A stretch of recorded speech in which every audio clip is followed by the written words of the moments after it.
Welcome to the Discovery Doc podcast, where we advocate for optimal wellness and reducing everyday toxic loads, no matter where life takes you. I'm Dr. Cece, doctor in nursing practice, self-proclaimed toxin tamer, and a crunchy mama. I'm Anna Kate, a medical mystery overachiever and your discovery liaison. Join us on this exciting journey as we explore the world of holistic health, cutting-edge research, and practical solutions for a healthier life. Together, we'll navigate through the complexities of wellness, sharing valuable insights and expert advice. Tune in to the Discovery Doc podcast. Get ready to be inspired, empowered, and discover a whole new way of looking at your health.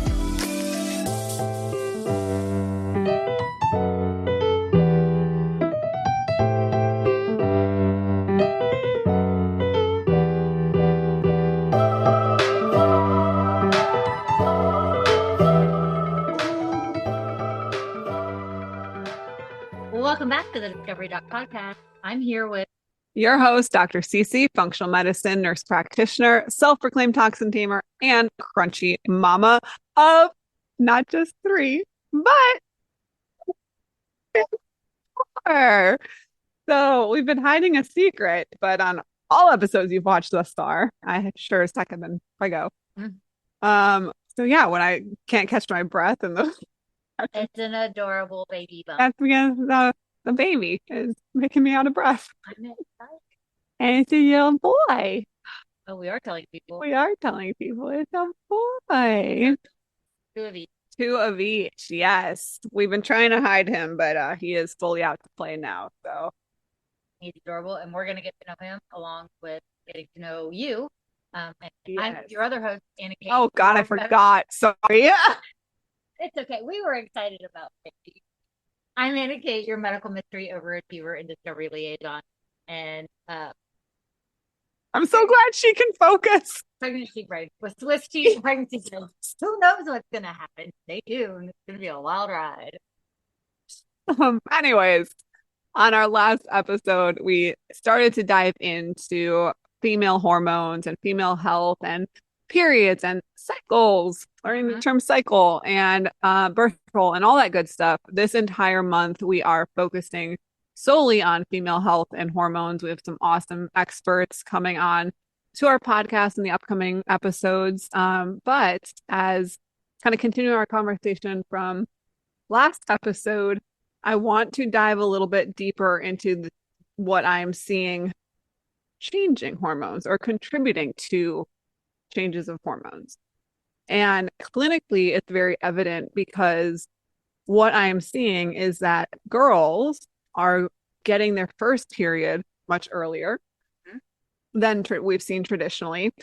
And men or boys, teenagers, what I'm seeing is their testosterone is very low and their body shapes are changing, which I'm finding that teenage boys are much leaner.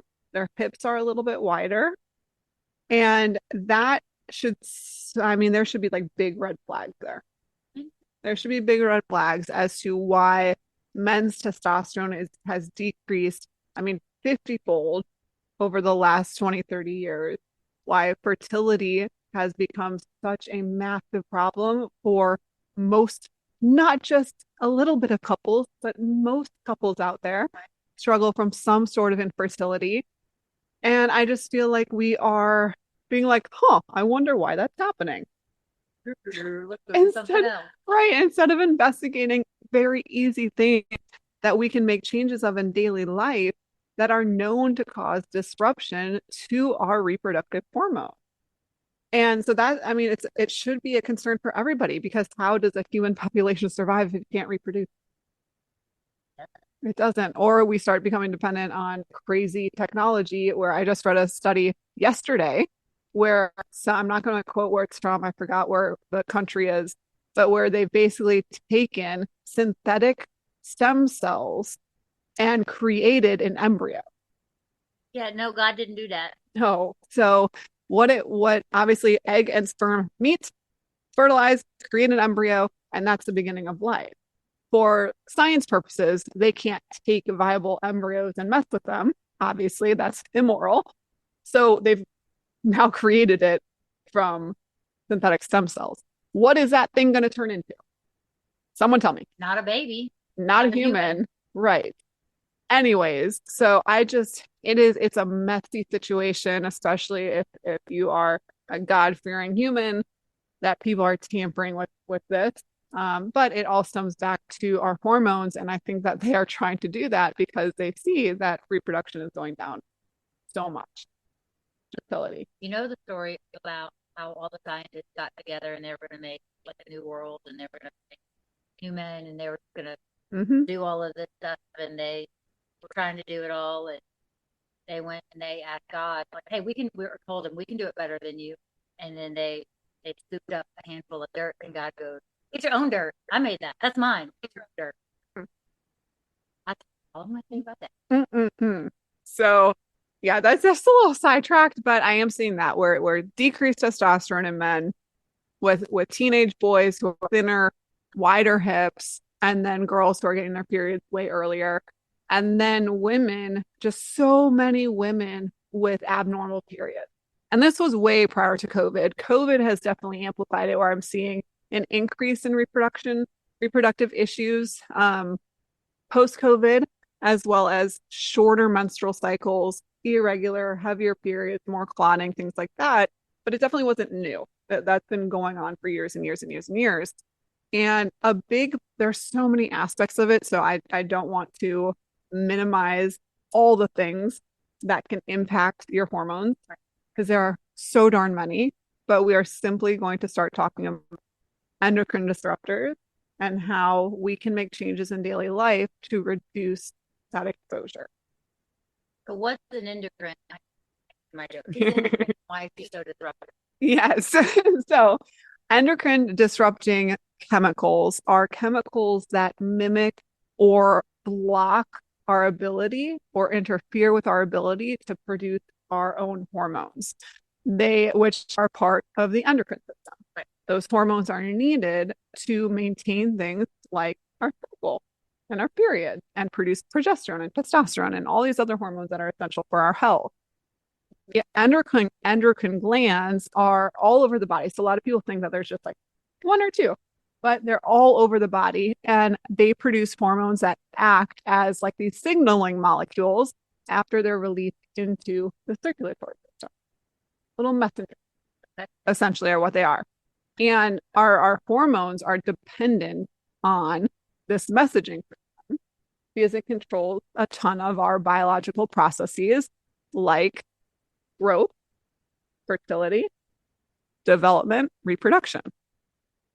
Arguably somewhat important, right? Somewhat important. So what happens in our body is these hormones, they act in very, very small amounts. So we don't get these like massive, wild influxes of hormones, but little tiny adjustments is what they respond to. Okay. And so when we have minor disruptions in those levels, it can cause major impact to us developmentally and biologically. And these can start in utero? 100%. They can start in utero. They're like, what I'm asking is there's no escape, that we are just bombarded and exposed to endocrine. Because some of these are found at a 90% increase in breast milk. We can pass these to our newborns. Forever chemicals or PFAs have been found in breast milk, which means our bodies are accumulating them and then secreting them. Because we're holding on to them for years and years and years. We don't process it. Because we can't get rid of them. That's why they're called forever chemicals. So the biggest take home there is a small, minor disruption can create a massive havoc on your system. So I get the question a lot of, well, if I make this one change, then what good does it do? It does a lot of good, because that's one change better than you were before. And that's one little kind of trigger that you took out. And those triggers accumulate and can cause a lot of problems. So these endocrine disruptors are found in things that we use every single day. They're chemicals that are found in foods, in toys, in pesticides, in personal care products, in our deodorant, in our shampoo. I mean, so many different things. And we're not going to, that's not a scare tactic. It's not a fear. Don't be fearful of that, but be empowered with that knowledge so that we can make decisions on what we are using. You have the power to choose what product you're bringing into your home. No better, do better. Right. So contact with those, I mean, we can't control certain things because contact with some of these disruptors can be in the air. You can't control that. You're walking down the street. You can't control that. So release that stress of certain things floating around in the air. You can choose what you brush your teeth with, wash your hair with, and the food that you eat, right, or the water that you consume. You can absolutely choose some of those things. So, and some of those can't be completely avoided or taken out, but you can make informed decisions to reduce that exposure and to minimize the risk of it impacting your hormone. We can do that.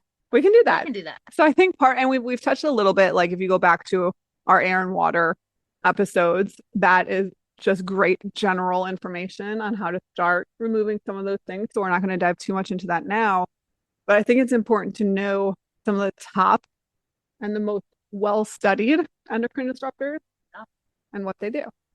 Please. Yeah. So. I'm going to learn. Are you going to learn? So here we go. I have a list. Oh, list. You know when Cece makes a list. We're all in for a good time. We are. Here, hold my milk. But it's not milk because I don't drink milk. Oh, well. Here, hold my tequila. That's a different list. Not now. I can't drink tequila right now, fortunately. And I want it so bad. I'm not going to lie. Every time we'll get some margarita, I'm like, can I just sniff it? You can actually put tequila on your hands and use it as a disinfectant. Great. To sanitize your hands, and then you can I'm just going to do that a few times per week. Yeah, I don't think no one will judge me. No. She's walking around smelling like tequila. She just uses it as hand sanitizer. Walks in the office. Why does it smell like tequila? Cece rubs it on her hands because she's pregnant, can't drink it. Okay. Anyways, back to the show. We're killing germs and still having a good time. We are. One of the most, I don't want to say common, but one of the most studied endocrine disruptors is something called atrazine. Okay. Atrazine is commonly applied as an herbicide all over the world. There is a guy who I'm not going to say his name because everyone thinks he's crazy, but years and years and years ago, a study came out. I believe it was about like the 1980s. And this one guy made it well known in the early 2000s. But early 80s, there's a scientist who came out with a study that projected what men specifically, how men's bodies would physically change with exposure to atrazine. This came about after he studied atrazine exposure in tadpoles. And so there was a pond or whatever lake, and those tadpoles were being, what's the word? Exposed. Yes. It's pregnancy brain. Guys, I haven't been able to say it because no one's known, but my brain just goes blank and I'm like, what's that word? And my Swiss cheese brain can't. And she doesn't help. You heard that pause? I was waiting for her to jump in. Okay. But yes, the tadpoles were exposed to atrazine, a normal amount just from pesticide exposure around the pond. And what this chemist, or he was a marine biologist, what he was studying was the changes on the tadpoles. And those baby tadpoles were being born either with 2 genitalia, both male and female, or they were genetically tested, their chromosomes were showing that they were male, but being born with female genitalia for a tadpole. Just with exposure to atrazine. Y'all think about that and think about what we were just talking about with fertility rates, with bodies changing. And so the scientist, he made a projection of, okay, if this is happening to tadpoles, for humans, this is what I expect the average male to look like 100 years from now. And bro, nailed it.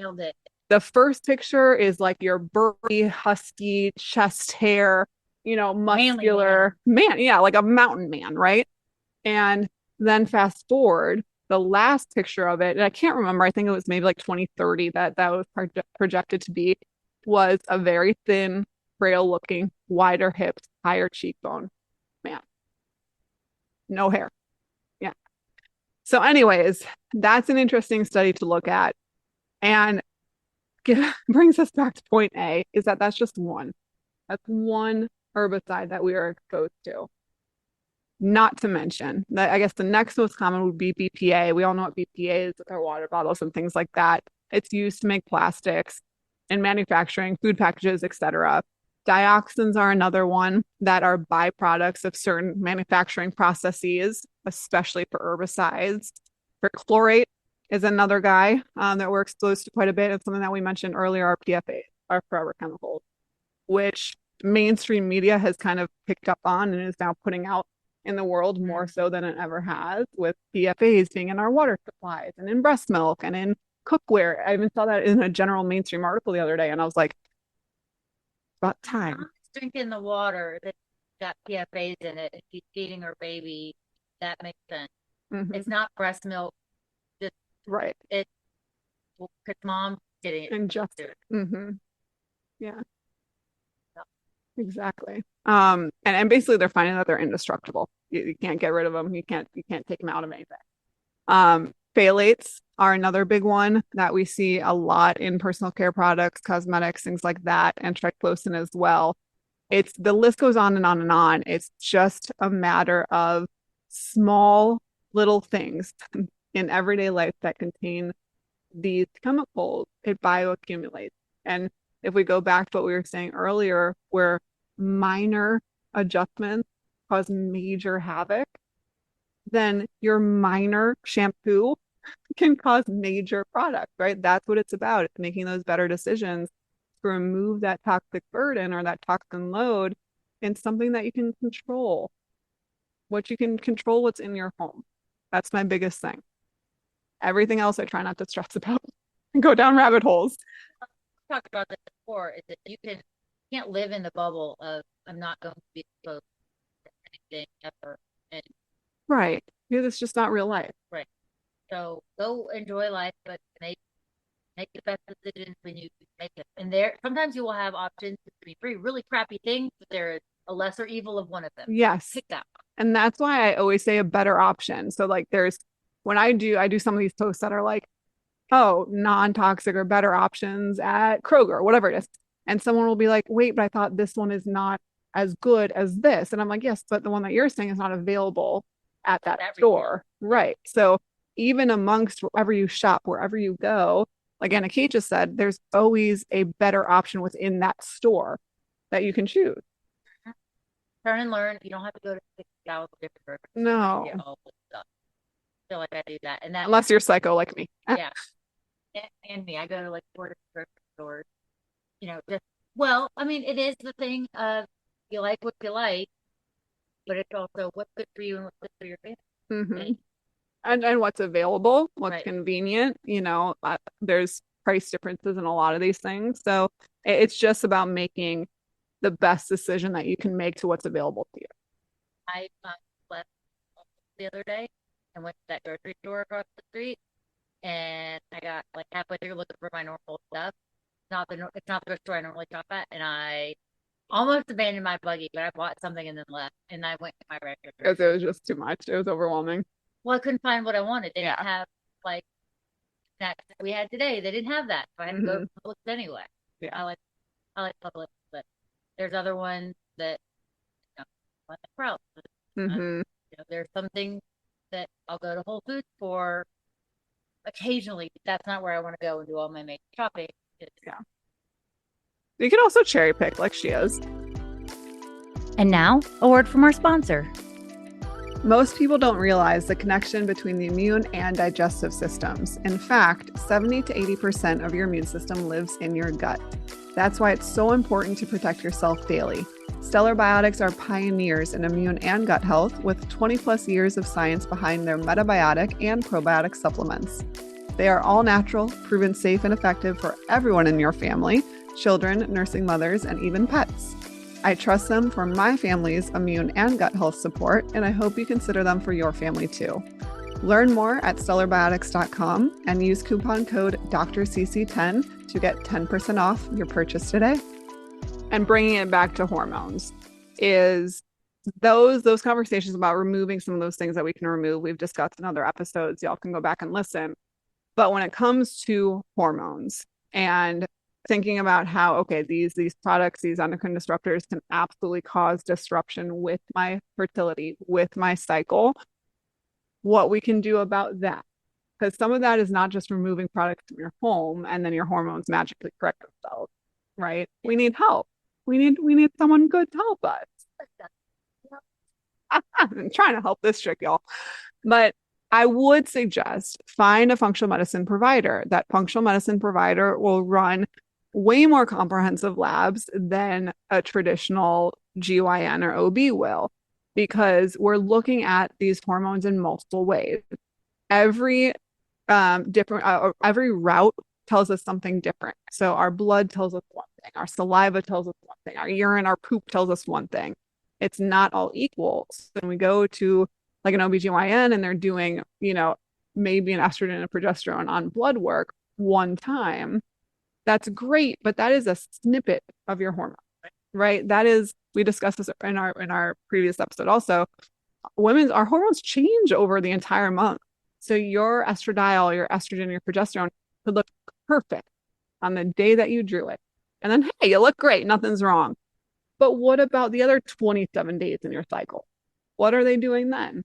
So when someone has a hormonal imbalance, that is pretty obvious. So if a patient comes to me and they have these symptoms that say, wow, your hormones are out of whack, we got to look at them. Yes, I run them on blood work, but I do a 30-day panel to look at the entire month, because your hormones are meant and designed to shift in that entire month. So I want to see that on paper. I want to see it plotted out for me from day 1 to day whatever your cycle ends, 27, 28, 29, and see your LH, your estradiol, your progesterone, where it's spiking, where it's peaking. Is it not peaking? Where's our problem? Yeah. So I find that I don't know. There's one conventional OBGYN locally, just a GYN, sorry, that I know will run a panel like that. Nobody else. So maybe near you there is, but it tends to be more functional medicine minded people who will dive into more of those specialty labs that will show your hormones at a way more in-depth look than just a blimp in time on a blood panel. That makes sense? It does. Okay. Yeah. I mean, the more you know. It's my good. I'm not going to sing it again. I'm not going to do it. Anyways, the other things that are important with seeing a functional medicine doctor, if you have any sort of hormonal imbalance, is your gut. Your gut is so important. It is. Your gut health. Your second brain. It is your second brain. It's linked to your first brain. That's how important it is. But if you want to get rid of any opportunistic organisms and you want to diversify the gut microbiome, your gut is where we absorb all of our nutrients that you need to produce in order to produce hormones. So you got to absorb all those good nutrients that you're either, eating or consuming or taking in supplement form to then help build those hormones. So gut health is wildly important when it has to do with hormones. If you're not breaking down and absorbing the nutrients that you're eating properly, then you won't have the building blocks that you need for those hormones. And for your thyroid too, not just sex hormones, not just testosterone and progesterone and estrogen, but also your thyroid. Yeah. That's important as well. Yeah. Right. How? Yeah. Cortisol too. People forget that cortisol is a hormone, but that's in there too. Cortisol, it is your stress hormone, and it's produced by our adrenal gland. And it also produces DHEA, which is a parent to testosterone. Yeah. So they're all intercorrelated, where if we're not taking care of our adrenal glands, then we're not producing enough DHEA, which means our testosterone is probably low, which usually means our cortisol is way jacked up. Bad mood. Yeah. And so we forget that, hey, that part of the hormonal feedback loop can impact our cycles too. Whereas traditional OGYNs just kind of focus on the progesterone estrogen aspect for sure. So as a functional medicine, she looked at the whole picture. So it's not just things, but where my brain was trying to go. Yeah. How do you sort through all of that? But you're the detective, if you look through all the things puzzle together, figure out, is it hormones? Is it like Right. Is it someone else? Yeah. That I have to, I tell patients this all the time. If someone comes to me with generic symptoms, those are the hardest, like chronic fatigue or general pain, right? Those two are very vague, where oftentimes I have to look at a whole gambit of testing. I have to look at your body comprehensively on paper, which will include some hormonal things. I have to look at your GI health. I have to look at certain viruses or bacteria. And then I'll see flags amongst those to see if I need to go down kind of deeper rabbit holes with something more specific. It's always in the history. If we are talking for an hour and I'm hearing little tidbits of your history, that prompts my brain to know, ooh, girl, we got to look at your cortisol. Not your cortisol as a blimp of time on paper, but a saliva test where I'm looking at your cortisol over 24 hours because that hormone also changes depending on the time of the day. Or we have to do something more like a 30-day female hormone cycling panel. I don't do that for every woman who walks through my door. It's not needed, but I will always hear it in the history if it's something that I need at that moment. Something else that a good functional medicine practitioner will do, she does distract me, is resetting your feedback loop. So we've talked a lot about how, especially some of those endocrine disruptors can inhibit your feedback loop, but what about resetting it? And that's what a good doctor will do. Will help you reset it with natural supplements, or sometimes, depending on the age and where the woman is at in her life, on bioidentical hormones or natural supplements. It's very, very unique to the individual, extremely unique. There's no like one protocol that fits all, but certain things that I use quite a bit are inositol, chasteberry, dim are awesome at helping to, dim especially helps our body to get rid of excess estrogen that's built up over time from some of those endocrine disruptors. And those endocrine disruptors then mimic our estrogen, so our estrogen levels spike up. So I'll see that a lot in patients with PCOS or cysts or fibroids. Your body's making everything the estrogen that doesn't need, so it's got to go somewhere. Right. So it builds up excess things.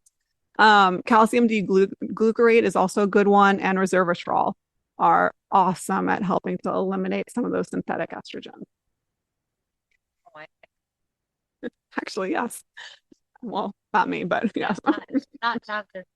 But yeah, there are lots of supplements that have resveratrol in them, and so, and it does come from wine. You cannot drink. Okay, you can't drink enough wine to get too much resveratrol. Or could you? Yeah, in a vitamin. I have a friend. I will not name my friend. She's one of my best friends, and I promise you, she's getting enough from her wine. Is she?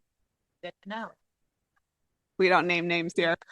No judgment, absolutely. The other thing simply is nourishing your body with nutrient-dense food to help stabilize things like insulin, reducing this. I mean, this one is like, hey, everybody go reduce your stress. And people are like, how? Like, I work, I have families, yeah, dogs, right. Life. Stress, just that one's a hard one, but it is so true. And I'm very realistic.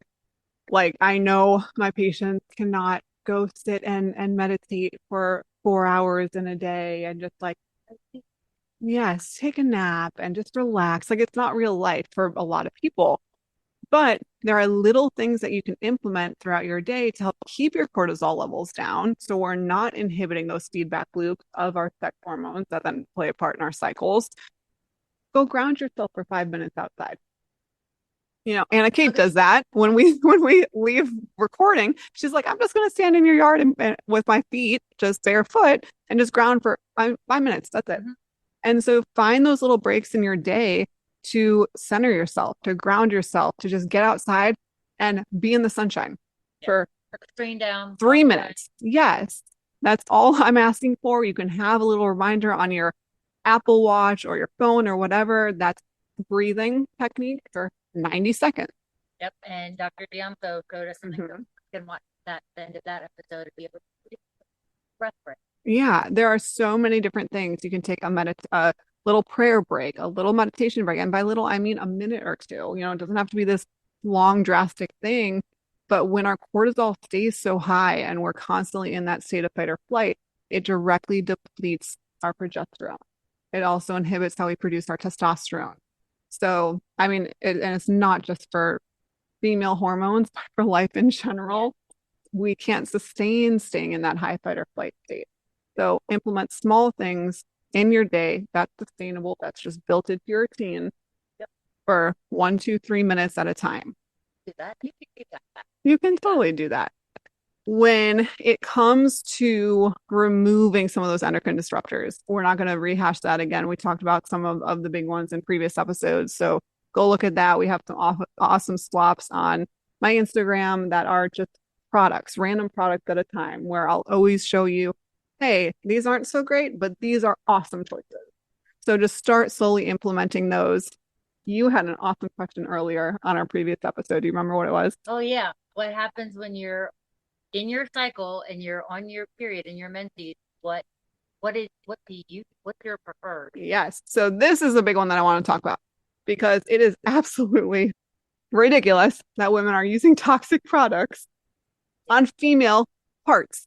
Okay, so to start this off, it is a self-cleaning. Yes. You do not need to put Thank you. anything up there. If you do, it messes with the pH, and you get other infections and all kinds of Yes. stuff. She's got her own thing going. Got it. She is happy. She has cleaning ladies in there, doing their thing, and you don't need to interfere with that. You're just going to mess up their work. Yeah, let her do She's She's been doing this for millennia. She's fine. Right. She is fine. Women, fun fact, use over 10,000 tampons in their lifetime. 10,000 tampons. So do you think that what's in your tampon should matter? Yes. Not a trick question. Yes. Yes. Yeah. Well, I'm thinking because there's new other things on the market that are not tampons. Right. but there are other things.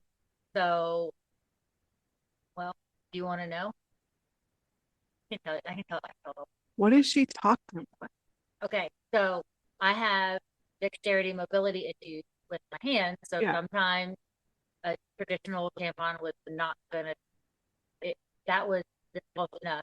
Then I put to a cup. Yeah, and cups are great. I cannot do on bad days when my hands are. I'm like, creating a mess and I can't get the thing. Yeah. So I just envision that. Oh, that's sad.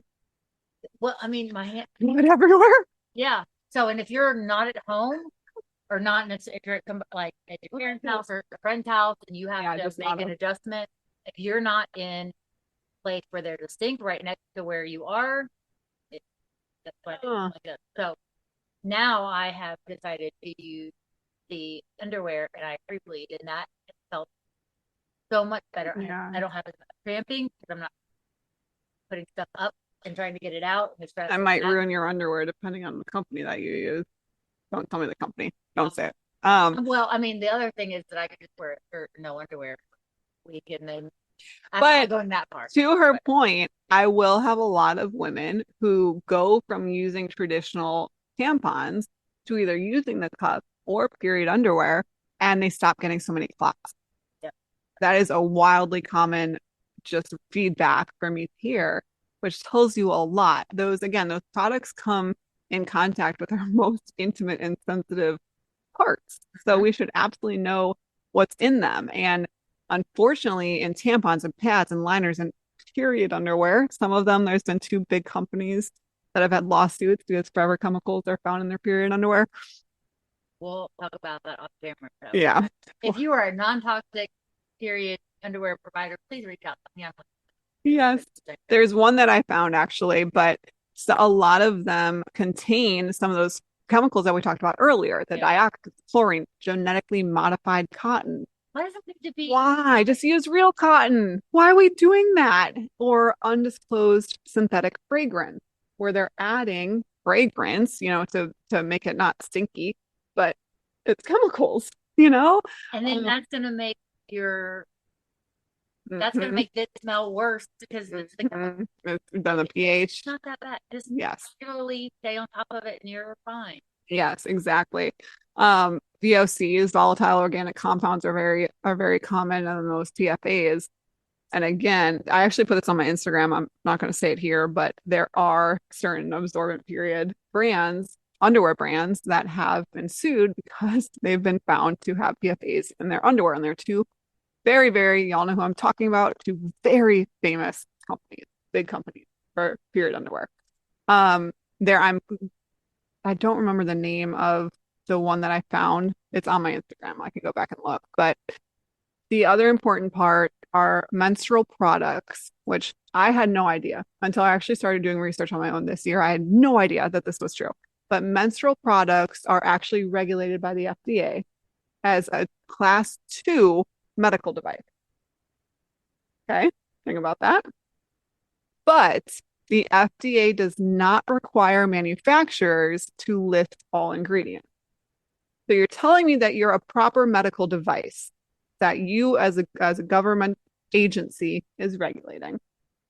But us, the consumer, does not need to know what's in it as a medical device.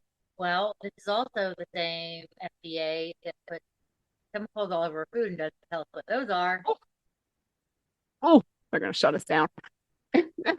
And to boot, There's the state. to boot, the FDA's guidance documents on these devices, these medical devices, do not establish legally enforceable responsibility. They also put a level 1 carcinogen. Yes. So that means if you develop something from these medical devices that they're classified as, those companies have no legal responsibility to you whatsoever. And with women using just tampons, if women choose to use tampons using over 10,000 in their lifetime, that's pretty darn important. All those exposures add up, right? Small things lead to big. Yes. And especially with many of those inhibiting our reproductive tract or being reproductive toxins. It's just wild. It's ironic. It's very ironic that we're using those products for and directly on our reproductive system. But you have epidermis everywhere, right? Yes. So if you can absorb it if you get a chemical on your skin, it through your blood, through all of your system and through your bloodstream in 2 minutes? Yep. So like if you got gasoline on your hand, you can test it in your blood. Mm-hmm. And you're using something for a long, long time. Exactly. So what we want to do is we want to find unbleached, 100% organic cotton, fragrance-free, dye-free, chlorine-free products. You want a company who is fully transparent with their ingredients. There's no reason to hide things. Right. Just be transparent about it. What do you use? What am I literally inserting into my vagina? Right. Right. There are companies that put titanium dioxide in their tampons, and titanium dioxide is brightener. And it was banned, I want to say about a year ago, titanium dioxide was actually banned in the EU to be utilized in personal care products because of its dangers. And I found it, I wanted to look and I want to leave you guys hanging, but the period underwear that is awesome is Bambody. I might be saying that wrong, but it's Bambody. I did a ton of research because I actually do love period underwear also. I switched them and I started to see those studies on other companies and I was like, oh no. And so I researched them extensively. I have no affiliation with them whatsoever. It's just a recommendation. Lola and Honey Pot are also awesome companies for tampons, for pads, whatever. I did use Lola in the past. So when I was using tampons, they come in that brown. Yes. Yep. Cora is another good one. VIV is another good one. Nature Care. I have some other ones listed on my Instagram, but there are really good options out there. So I don't want to provide you guys with like this fear of all these feminine products are going to kill you. But there are so many, just know what to look for. And there's so many good companies out there. Just use what you got and then get it better. Exactly. So I think we're done here. Is this all we're talking about? I think we're done here. Yeah. We have some awesome guests coming up that I try to keep these last two episodes just to what I personally wanted to talk about, because there's so much with these upcoming experts that we'll dive into things, just in much greater detail, that I wanted to save those parts of the conversation for those experts to come on in and give me their perspective. And so we're going to feed off of them and have some really, really cool in-depth conversations around women's health. Yeah. And if you have questions, go to our website at discoverydoc.com, go on podcast, question, give feedback. Let us know what you're loving. Let us know what you want to learn more about. Mm-hmm. We just like to talk, so give us stuff to talk. We hope that you feel like you're joining us on out. So I always tell people that I just get to sit down with, if my doctor was my best friend, which she is, what conversation do I get to have with her? She's got all that medical knowledge. Yeah, that's what we're all about. And sorry about my stainless steel straw this entire episode. It'll be okay. You guys will be okay. Welcome to the couch. Until next time, y'all. Let's discover together. Hey, Discoverer, let's discover more. Find episode link in today's show notes. Follow us on Instagram and TikTok at The Discovery Doc. Connect with us on Facebook at The Discovery Doc. Like and subscribe on YouTube. Find us wherever you listen to podcasts. Visit our website, thediscoverydoc.com.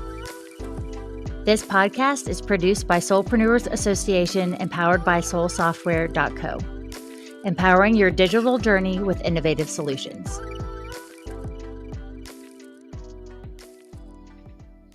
The content provided in this podcast provides general information and discussions on various topics related to health, wellness, and medical advancements. However, it is essential to understand that the content provided in this podcast is not intended to be a substitute for professional medical advice, diagnosis, or treatment. The host, guests, and contributors are individuals sharing their personal experiences, opinions, and knowledge in their respective fields. While they strive to provide accurate, up-to-date information, medical knowledge is constantly evolving, and the information presented in this podcast may not always reflect the most current research and medical guidelines. It is crucial to consult with a qualified healthcare professional or medical expert for specific medical concerns. Never disregard professional medical advice or delay seeking medical treatment based on the information presented in this podcast. The Discovery Doc podcast encourages listeners to use their own judgment and discretion while implementing any suggestions, recommendations, or lifestyle changes discussed in this episode. Each individual's medical situation is unique and may work for one, may not be suitable or safe for another. The podcast hosts, guests, and contributors are not liable for any direct, indirect, consequential, or incidental damages or harm that may arise from listening or acting upon the information provided in this podcast. Listeners are responsible for their own health decisions and should exercise caution and seek professional guidance when necessary. By listening to this podcast, you acknowledge that you have read, understood, and agreed to this medical disclaimer. If you have any questions or concerns about this medical disclaimer, please consult a qualified healthcare professional.